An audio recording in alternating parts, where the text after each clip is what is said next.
I am a product of my choices, not a victim of my circumstances. And you are too.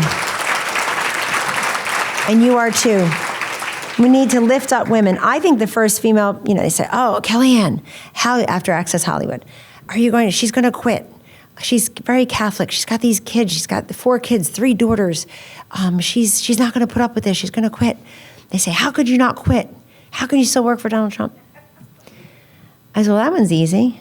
I would never be able to live with myself knowing that if I could even have this much to do and be able to look my 3 daughters and son in the eye one day and say, you didn't have to live under President Hillary, I'm going to do it.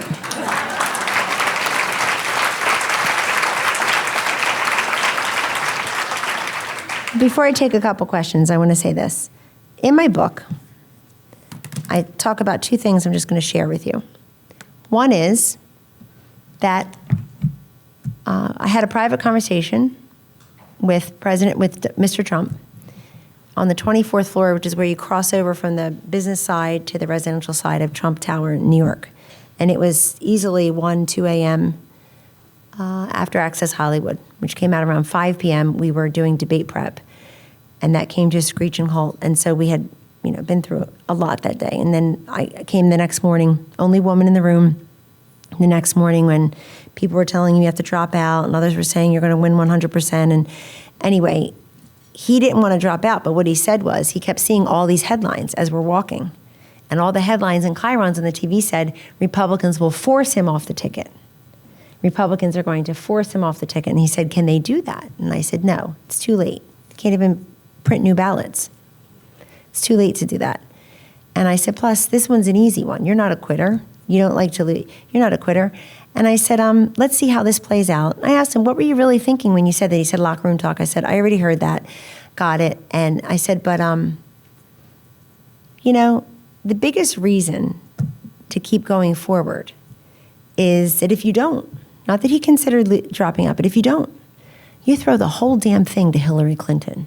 He said, what do you mean? And I said, we can't put somebody else in there. I said, the Republicans want it to be Pence, Ryan, Paul Ryan. I said, that's what they're trying to do. They're trying to push you off the ballot, et cetera. I said, you said it, Mr. President. You used that rough language. You said that. But Bill Clinton did it. And he's a 2-term president. I'm not encouraging that's the secret sauce here. I'm saying, you said it, he did it. And she stood by him. She stood by him all that time, just waiting for, it's my turn to see what I can. She stood by that, lying all the way. And I also put in this book that I wanted to share with you what a great girl boss Donald Trump is. In addition to elevating me in the campaign, he had done that his whole career. He elevated women at the Trump Organization. This woman, she's very ungrateful. She goes on TV and pretends she knows him, but she's very ungrateful. I mean, as far as I can see, he elevated this woman in New York real estate in the mid-'70s and got laughed at and ridiculed and also insulted by many people. Why would you do that? She's a secretary. He thought she had some really good ideas that he was incorporating. He promoted her in New York real estate when nobody else did. He did it on the campaign. He did it in his cabinet. He did it in his West Wing. He did it in his administration.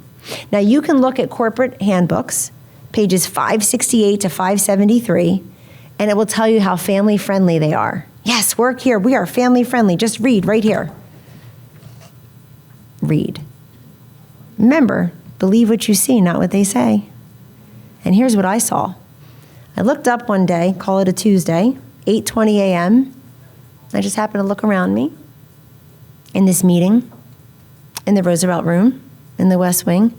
And I noticed in this meeting, Brooke Rollins, Mercedes Schlapp, Sarah Huckabee Sanders, Ivanka Trump, and me. Probably about 12 people in the meeting. We were 5 of them. Each of us has the highest rank possible. It's called Assistant to the President, Commissioned Officer in the West Wing. And we're in whatever this big meeting was. I'm sure we all, if not most of us, had a top secret security clearance. Between the 5 of us, we have 19 children.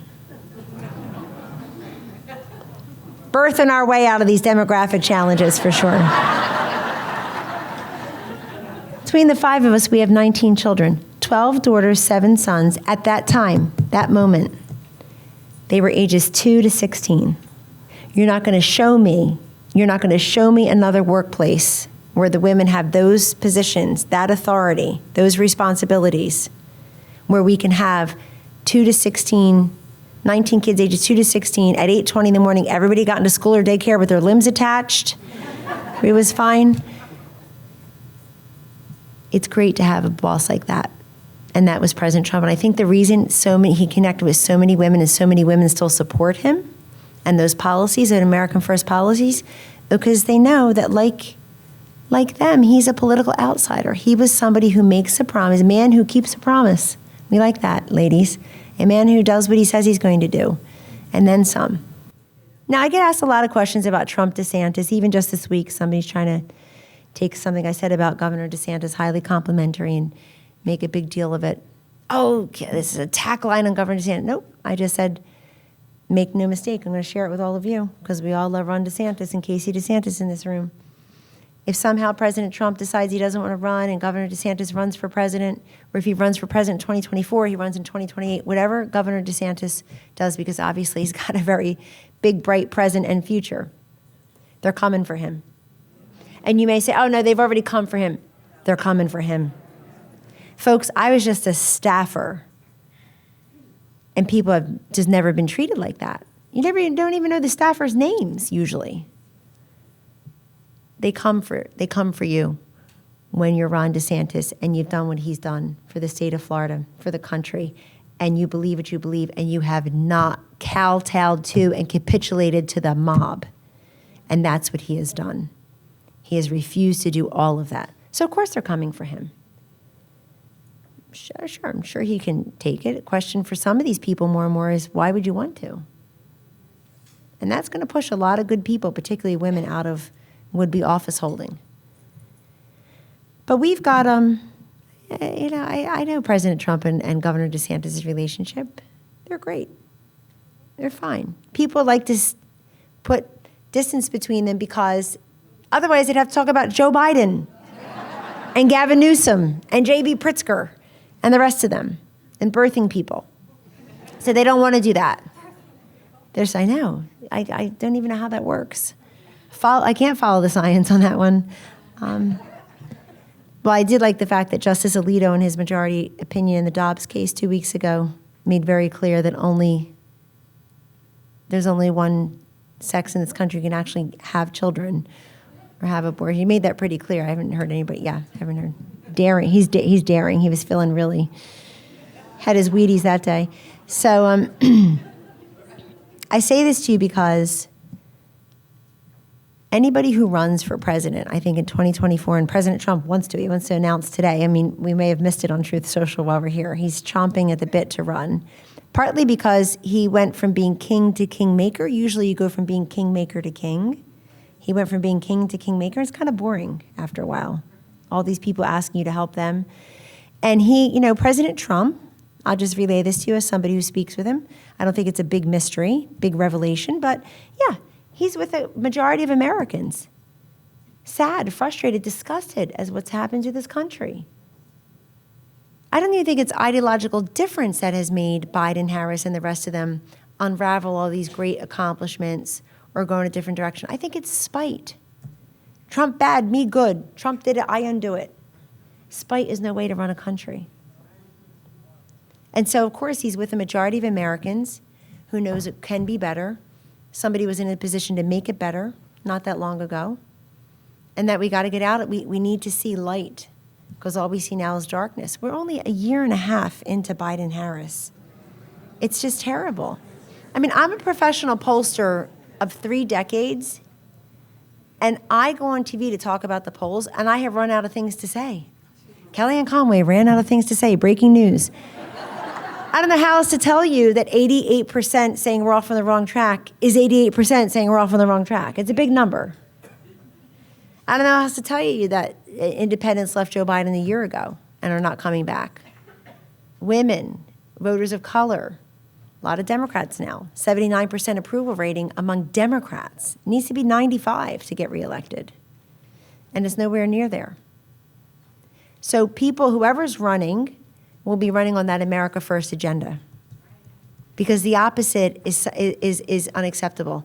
It's anywhere from America Second to America Last. So I'm having dinner. It's in my book. It's the last chapter. It's called Beautiful Night. It's brief. It's a brief chapter. It's about a dinner I have on the patio of Mar-a-Lago with Donald and Melania Trump, April 7th, 2021. So less than 3 months after they left Washington. And we're having dinner. We're discussing a bunch of stuff. And he's his usual funny, gregarious self. And she's her usually lovely, engaging self. And he asked me a question about Governor DeSantis. And I said, you know, Mr. President, you and we've tangled sometimes about Trump. I'm sorry, I'm going to move this. I can't see.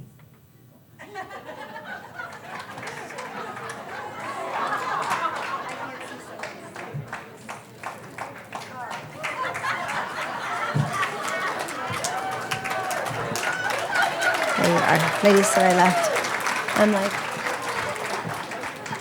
those of you who are under your tables, I can't see you at all. And I said, you know, Mr. President, I've teased you over the years about Trump math. It doesn't always add up. You know, sometimes he says something a little bit askew. But love the guy. And I said, but legitimately, without you, it would have been hard for Ron DeSantis to be the Republican nominee. He was about 3% against Adam Putnam, who had a lot of juice behind him and popular guy. I said, and then in the general election, you kept going down to Florida. Even I came one time with Vice President Pence, and we went to Tyndall Air Force Base with Air Force Secretary Heather Wilson. Governor Scott was with us. And then later on, we put on our political hats and did some fundraisers and some a rally for Congressman DeSantis was running for. I said, legitimately, President Trump, you really helped. I said, we almost had Andrew Gillum as your governor. And he said, who? And Melania said, oh, I know who that is. And he said, who? And I said, well, it's like a... Anyway, he was indicted last week, as you know. And but folks, 32,000 votes. You haven't always been this Republican aligned. This is fairly new. And like anything else that's new, you have to tend to it and nurture it and keep building it and keep growing it, or it disappears. It withers away. Anything that's new like that. So it's not going to be 32,000 votes this time. I think he's going to have a monster reelection. It's going to send a message across this country. Now, what about Gavin Newsom? Did you see this week? I'll only call him a pretty boy because my grandmother said, learn to say something nice about everyone. So, pretty boy. Terrible governor. And he's asking Floridians to move to California to have real freedom. Now, by the way, even if you wanted to do that, how exactly would you do that? Here are your two choices. Would you sit at the airport where Pete Buttigieg, Secretary of Transportation's flights get canceled again and again and again on your way to California? Or would you load up $5 a gallon gasoline and drive the 2,000 miles? It's such a silly ploy, but it's exactly that. Gavin Newsom reminds me of the Never Trumpers. What do they need in the phrase? Trump. Can't live without him. Trump derangement syndrome is real. Trump. How's the weather? Trump. What'd you have for lunch? Trump. You had Trump for lunch? Wow. What's bothering Trump? What's your favorite four-letter word? Trump. And that's Gavin Newsom. He can't be relevant. He can't get good national press unless he takes on Governor Ron DeSantis and makes it relevant. But that's how arrogant the left has become. And that's how done they are with Joe Biden and Kamala Harris already. They're cutting them loose. Just this week, you saw it happen. Just this week, Hollywood, big tech. They're in a fight with Jeff Bezos and Elon Musk. You're not going to win that fight about gas prices of all things and about freedom. The Democratic Party, other candidates.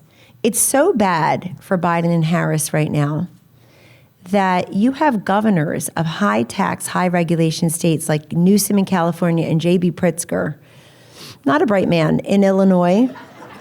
No, I met him at the White House. He's not a bright man. In Illinois, thinking they should run for 2024. Yep, I'm looking at it. I'm looking at 2024. I mean, Father, maybe they have one of those calendars that goes into the next 3 years that they're looking at 2024. But seriously speaking, what you're building here, you're building on ideas. Don't build it around Ron DeSantis. He's an individual. Build it around ideas, because ideas is how he got elected, and ideas is how the rest of the country knows who he is, and ideas is how he has amassed a $125 million war chest for re-election from all over the country. People, it's not just style, it's substance. It's not just an individual, it's ideas. It's not just politics, it's principles. It's not just people, it's policies. That's how you sustain a movement like this. Now, I wrote in your book, and as I said to President Trump, I'll say to you, it's either a showstopper or a doorstopper. You can decide. He called me a couple weeks ago. He said, "Oh, I read your book last night." I said, "You did?" He said, "Yes." And he said, "It's pretty good. Pretty good. We did a lot of great stuff together." I said, "You did, Mr. President. It'll always be a privilege of my life to have been a small part of that." And he said, "You think we could do it again?" I said, "I think if you're vintage Trump, 2015, 2016, joy in the job, connecting with people, expressing their grievances, not your own, and we look forward, we look to the future, sure. Yes. Yes. But look, when the history books are written, Kellyanne Conway, as Charlie just said, Kellyanne Conway, first woman to successfully run a presidential campaign, you got to put the comma, and it's Donald Trump who put her there. Because he went where no Republican presidential candidate had ever even gone, by asking a woman to manage his presidential campaign. The rest of them never did that.